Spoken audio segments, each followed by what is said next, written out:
Item ಯಾವುದೇ ಇರಲಿ try ಮಾಡಿ ಆಚಿ ಚಿಕನ್ ಮಸಾಲಾ. ಆಚಿ ಚಿಕನ್ ಮಸಾಲಾ. ಚಿನ್ನ ಮತ್ತು ಬೆಳ್ಳಿ ಆಭರಣ ಪ್ರಿಯರಿಗೆ ಶುಭ ಸುದ್ದಿ.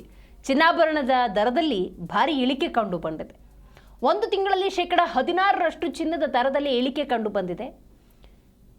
ಇನ್ನು ಬೆಳ್ಳಿಯಲ್ಲೂ ಕೂಡ 23% ಇಳಿಕೆ ಕಂಡು ಬಂದಿದೆ. ಸೊ ಬಹಳಷ್ಟು ಏರಿಕೆಯನ್ನು ಚಿನ್ನ ಹಾಗೂ ಬೆಳ್ಳಿ ಕಂಡಿತ್ತು. ಯುದ್ಧದ ಸನ್ನಿವೇಶದಲ್ಲಿ ಚಿನ್ನ ಹಾಗೂ ಬೆಳ್ಳಿಯ ದರದಲ್ಲಿ ಈ ರೀತಿ ಇಳಿಕೆ ಕಂಡು ಬಂದಿರುವುದರಿಂದಾಗಿ ಜನಸಾಮಾನ್ಯರು ಮುಗಿಬಿದ್ದಿದ್ದಾರೆ. ಮತ್ತೆ ಏರ್ಬಿಟ್ರೆ ಚಿನ್ನದ ಬೆಲೆ ಅನ್ನುವಂಥ ಆತಂಕದಲ್ಲಿ ಆಭರಣ ಪ್ರಿಯರು ಆಭರಣದ ಖರೀದಿಗೆ ಚಿನ್ನದ ಅಂಗಡಿಗಳಲ್ಲಿ ಸೇರಿಕೊಂಡಿದ್ದಾರೆ. ಮದುವೆ ದಿನಗಳು ಬರ್ತಿರುವ ಸಮಯದಲ್ಲಿ ಬೆಲೆ ಇಳಿಕೆ ಆಗಿರುವುದು ಜನಸಾಮಾನ್ಯರಿಗೆ ನಿಜಕ್ಕೂ ಕೂಡ ಶುಭ ಸುದ್ದಿ ಅಂತ ಹೇಳಿದ್ರೆ ತಪ್ಪಾಗುವುದಿಲ್ಲ. ಈ ಮಾರ್ಚ್, ಏಪ್ರಿಲ್, ಮೇ ಇಲ್ಲೆಲ್ಲ ಮದುವೆಯ ಸೀಸನ್ ಅಂತ ಹೇಳಿದ್ರೆ ತಪ್ಪಾಗೋದಿಲ್ಲ.